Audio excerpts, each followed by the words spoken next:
Ahojte a vitajte na mojom kanáli. Práve sa nachádzame pred penziónom a reštauráciou Mária v pokojnej miestnej časti Kubrá na okraji Trenčína. Tento dom má svoju históriu. Pôvodne sedliacky dom z roku 1925, ktorý bol v roku 2004 prerobený na reštauráciu a penzión v tradičnom sedliackom štýle. Hneď oproti sa nachádza kostol svätého Jána Nepomuckého, ktorý dodáva tomuto prostrediu nezameniteľnú atmosféru. Poďme sa teraz spolu pozrieť, ako chutí jedlo a vyzerajú izby.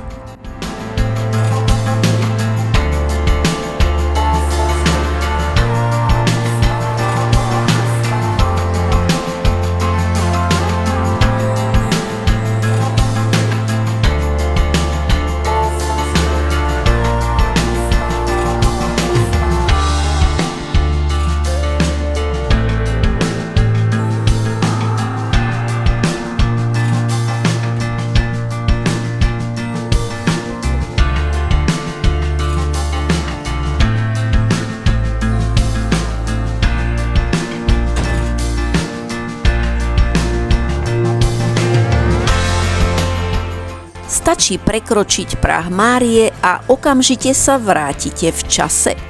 Na oknách sú zaváraniny, o kúsok ďalej starý šiaci stroj, zrejme ešte singerka, a tu zasa kolovrátok. Mne sa veľmi páči, ako originálne tu využili takéto kúsky po babičkách. A čo vy? Máte doma niečo po babičke, čoho by ste sa nikdy nevzdali? A interiér reštaurácie? Ten v ničom nezaostáva za tým originálnym vchodom. Na stenách visí pracovné náradie našich starých rodičov, s ktorým, ako sa hovorí, kedysi poctivo lopotili na poliach. A verili by ste, že táto hlavná časť reštaurácie bola pôvodne maštaľou? Dokonca tu v rohu zachovali aj pôvodný dobový válov. Celé je to citlivo prerobené na útulnú reštauráciu. Úprimne, veľmi sa mi páči, keď sa takto zachováva odkaz našich predkov aj pre ďalšie generácie.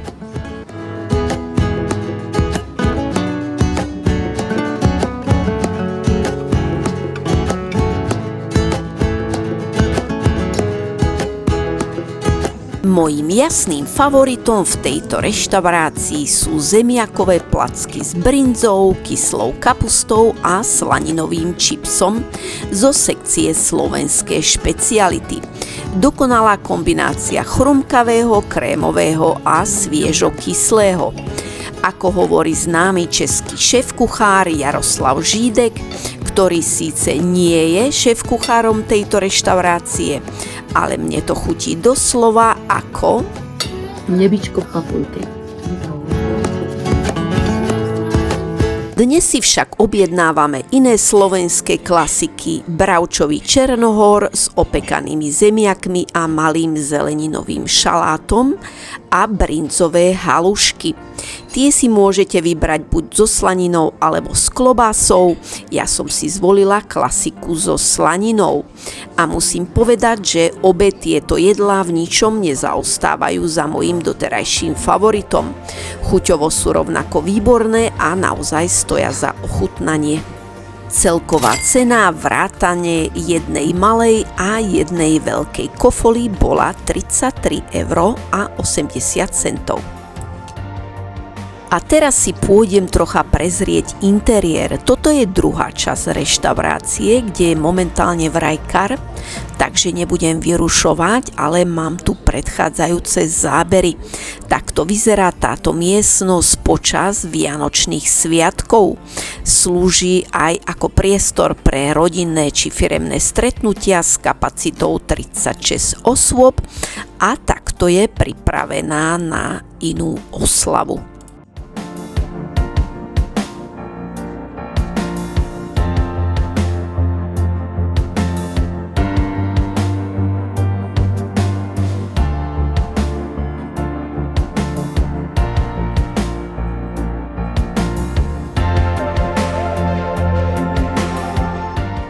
lete je otvorená aj táto zadná terasa, kde sa môžu spokojne vyšantiť aj deti. A ako počuť, aj sliepka od susedov sa hlási o slovo.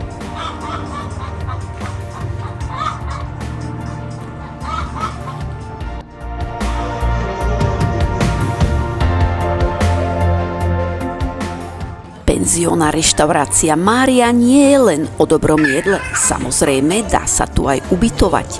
Na ich webovej stránke, ktorú vám práve ukazujem, je uvedených 5 dvojpostelových izieb, z toho 3 dvojpodlažné.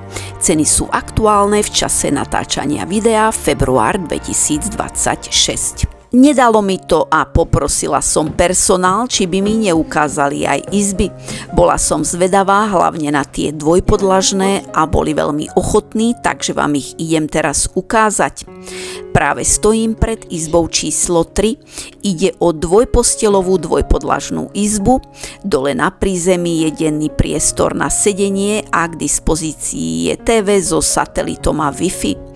Po drevených schodoch výjdem hore na vrchné podlažie, kde je ventilátor a pohodlná posteľ pre 2 osoby. A čo ceny?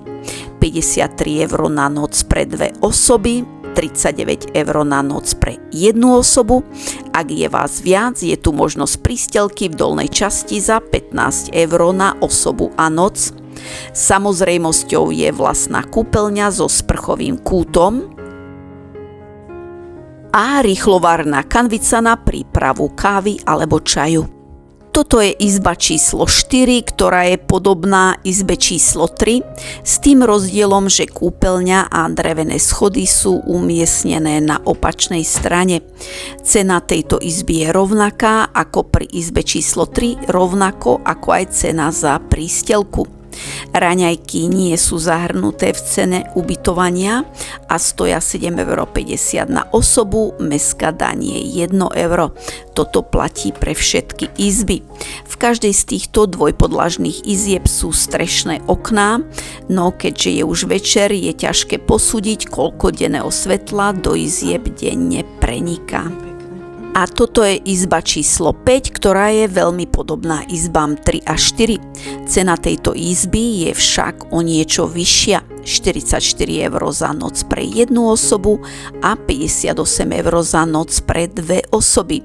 Dôvodom je, že tu na hornom podlaží je v tejto izbe klimatizácia, čo je veľké plus, najmä v lete.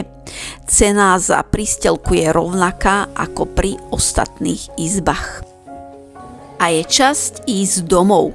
Ak by som mala tomuto penziónu a reštaurácii niečo vytknúť, tak možno len to, že sa občas stane, že na vyhradenom parkovisku pred penziónom nie je voľné miesto. Ale to bude zrejme aj tým, že je toto miesto naozaj veľmi obľúbené. Ak sa vám moje video páčilo, budem veľmi rada za like alebo odber môjho kanála. Veľmi mi to pomôže tvoriť ďalšie videá z nášho krásneho Slovenska.